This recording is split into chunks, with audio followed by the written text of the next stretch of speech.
8 വയസ്സായ ഒരു കുട്ടി 1 രൂപയുടെ നാണയം കയ്യിൽ വെച്ച് ഒരു കടക്കാരനെ സമീപിച്ചിട്ട് നാണയം നീട്ടിക്കൊണ്ട് ചോദിച്ചു, താങ്കളുടെ കടയിൽ ഈശ്വരനുണ്ടെങ്കിൽ 1 രൂപയ്ക്ക് തരുമോ? കടക്കാരൻ ആ നാണയം തട്ടിക്കളഞ്ഞ് കുട്ടിയെ ഓടിച്ചു വിട്ടു. അടുത്ത കടക്കാരനോടും ഇതുപോലെ ചോദിച്ചു. അയാളും കുട്ടിയെ ഓടിച്ചു വിട്ടു. പക്ഷേ നിഷ്കളങ്കനായ ബാലൻ തോൽവി സമ്മതിച്ചില്ല. അവൻ ഏതാണ്ട് 40 കടകളോളം കയറിയിറങ്ങി. അവസാനം വലിയൊരു കടയുടെ അടുത്തെത്തി. ഒരു വൃദ്ധനായിരുന്നു കടയുടമസ്ഥൻ. കുട്ടി അദ്ദേഹത്തെ സമീപിച്ച് കാര്യം പറഞ്ഞു. അദ്ദേഹം കുട്ടിയോട് ചോദിച്ചു, എന്തിനാണ് കുട്ടി ഈശ്വരനെ വാങ്ങുന്നത്? വാങ്ങിയിട്ട് എന്ത് ചെയ്യാൻ പോവുകയാണ്? ഇത് കേട്ടപ്പോൾ കുട്ടിക്ക് സന്തോഷമായി. ആദ്യമായി ഒരാളിൽ നിന്നും ഇങ്ങനെ ഒരു ചോദ്യം കേട്ടപ്പോൾ കുട്ടിയുടെ മനസ്സിൽ ആശയുടെ കിരണങ്ങൾ അലയടിച്ചു. അവന് തോന്നി, ഈ കടയിൽ എനിക്ക് ഈശ്വരനെ കിട്ടും. അവൻ വളരെ ഉത്സാഹത്തോടെ പറഞ്ഞു തുടങ്ങി, ഈ ലോകത്തിൽ എൻ്റെ അമ്മയല്ലാതെ എനിക്ക് ആരുമില്ല. ദിവസം മുഴുവൻ പണിയെടുത്താണ് അമ്മ എന്നെ പരിപാലിക്കുന്നത്. എൻ്റെ അമ്മ ഇപ്പോൾ ആശുപത്രിയിലാണ്.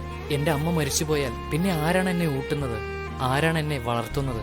അമ്മയ്ക്ക് രോഗം കൂടുതലാണ്. ഡോക്ടർ പറയുന്നത് ഇനി ഈശ്വരന് മാത്രമേ നിന്റെ അമ്മയെ രക്ഷിക്കാൻ സാധിക്കൂ എന്നാണ്. താങ്കളുടെ കടയിൽ ഈശ്വരനെ കിട്ടുമോ? വൃദ്ധൻ ചോദിച്ചു. നിന്റെ കയ്യിൽ എത്ര പണമുണ്ട് കുഞ്ഞ്?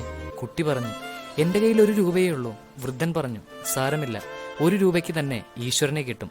അദ്ദേഹം ആ കുഞ്ഞിന്റെ കയ്യിൽ നിന്ന് 1 രൂപ വാങ്ങി. 1 ഗ്ലാസ് ഫിൽട്ടർ ചെയ്ത വെള്ളത്തിന്റെ ഗ്ലാസ് അവന്റെ കയ്യിൽ കൊടുത്തു. എന്നിട്ട് പറഞ്ഞു, കുഞ്ഞെ, നീ ഈ വെള്ളം കൊണ്ടുപോയി അമ്മയ്ക്ക് കൊടുക്കൂ. നിന്റെ അമ്മയുടെ രോഗം മാറിക്കിട്ടും. പിറ്റേ ദിവസം ചില മെഡിക്കൽ സ്പെഷ്യലിസ്റ്റ് ഡോക്ടർമാർ ആശുപത്രിയിലെത്തി. കുട്ടിയുടെ അമ്മയുടെ ഓപ്പറേഷൻ നടത്തി. കുറച്ചു ദിവസത്തിനുള്ളിൽ അവർ സുഖം പ്രാപിച്ചു. ഡിസ്ചാർജ് ചെയ്യുമ്പോൾ ആശുപത്രിയിലെ ബില്ല് കണ്ട് ആ സ്ത്രീ അന്തം വിട്ടു.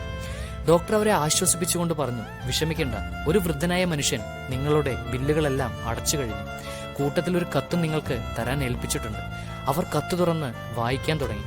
അതിൽ ഇപ്രകാരം എഴുതിയിരുന്നു, എനിക്ക് നന്ദി പറയേണ്ട ആവശ്യമില്ല. താങ്കളെ സ്വയം ഈശ്വരൻ തന്നെയാണ് രക്ഷിച്ചത്. ഞാൻ വെറും നിമിത്തം മാത്രം. നന്ദി പറയേണ്ടത് താങ്കളുടെ നിഷ്കളങ്കനായ കുഞ്ഞിനോടാണ്. പാവം, 1 രൂപയും കൊണ്ട് അവൻ ഈശ്വരനെ വാങ്ങാനായി അലയുകയായിരുന്നു. അവന്റെ മനസ്സിൽ ദൃഢമായ നിശ്ചയമുണ്ടായിരുന്നു, ഈശ്വരന് മാത്രമേ നിങ്ങളെ രക്ഷിക്കാൻ കഴിയുള്ളൂ എന്ന്. ഇതിനെയാണ് വിശ്വാസം എന്ന് പറയുന്നത്.